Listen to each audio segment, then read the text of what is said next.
भगवान श्री राम जी के श्री संपन्न बनने के लिए, प्रतिष्ठा संपन्न बनने के लिए आपको श्री राम जी जैसा बनना पड़ेगा, श्री राम जी जैसे चारित्र को अपनाना पड़ेगा, तभी आप मनुष्य कहलाने के लायक हो। बाकी भगवान कहते हैं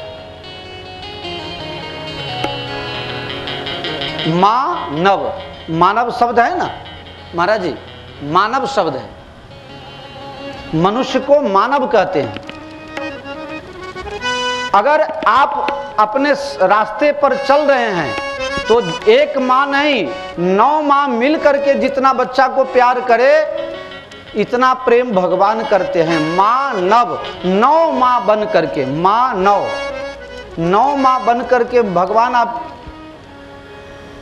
अगर आप अपने रास्ते से अलग हो जाएं तो मानव यानी कि नई माँ, माँ नव, नव मतलब नई, नया, नई, नई माँ, सौतेली माँ समझ लो संक्षेप में। भगवान का भी व्यवहार सौतेली माँ की तरह हो जाए, हम अपने रास्ते पर अड़े। इसको उल्टा करके आप देखें, श्री रामचरित मानस, इसको उल्टा करके देखें मानस चरित्र राम श्री। मानस यानी मनुष्य का चरित्र राम जैसा होगा वही श्री संपन्न होगा, और सीधा पढ़े तो श्री रामचरित मानस। श्री संपन्न बनना हो तो राम बनो, राम जी जैसा नहीं तो कम से कम उनके जैसा चारित्र लो। बहुत से लोगों की आदत हो जाती है जहां जाए मार जूता खाएं, देखने में भी मार पड़ जाती है, क्या करें, उनका देखना ही ऐसा होता है कि लोग उनके ऊपर बरस पड़ते हैं। तो प्यारे, श्री रामचरित मानस की कथा है।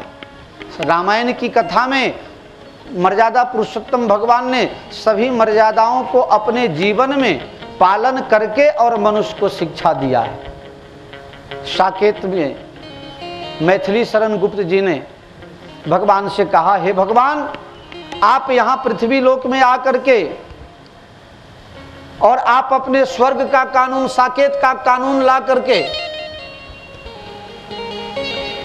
इस घोर कलयुग में मनुष्य को ये कानून कैसे पालन करवा पाइएगा।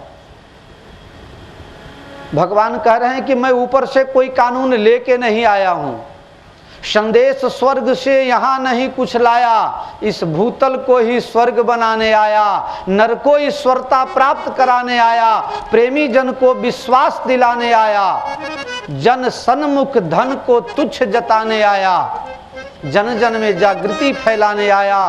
संदेश स्वर्ग से यहाँ नहीं कुछ लाया, इस भूतल को ही स्वर्ग बनाने आया। मैं अपने आचरण के द्वारा ये लोगों को बताना चाहता हूँ कि इस तरह से मनुष्य बन के जिया जा सकता है।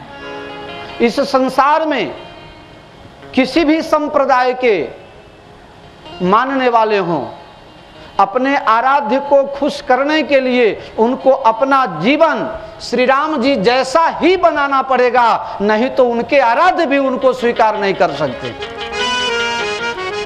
ये भगवान श्री राम जी के मर्यादा की पराकाष्ठा है। प्यारे, इस दुनिया में कहीं भी कोई भी उदाहरण दिया जाए तो अंत में सबसे बड़ा उदाहरण देना हो तो यही कहा जाएगा, भाई इसका जीवन तो राम जी जैसा है, हो नहीं सकता, राम जी के समान भी कोई नहीं है, अधिक होने की कोई संभावना नहीं है। फिर भी सब चाहता है कि मेरा बेटा राम जैसा हो, कोई नहीं चाहता है मेरा बेटा कृष्ण जैसा हो।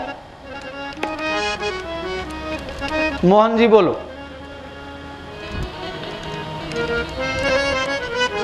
सब लोग चाहते हो मेरा बेटा राम जैसा हो, लेकिन उल्टा होता है, कृष्ण जैसा ही हो जाता है। चाहते सब हो लेकिन राम जैसा बेटा होता नहीं है।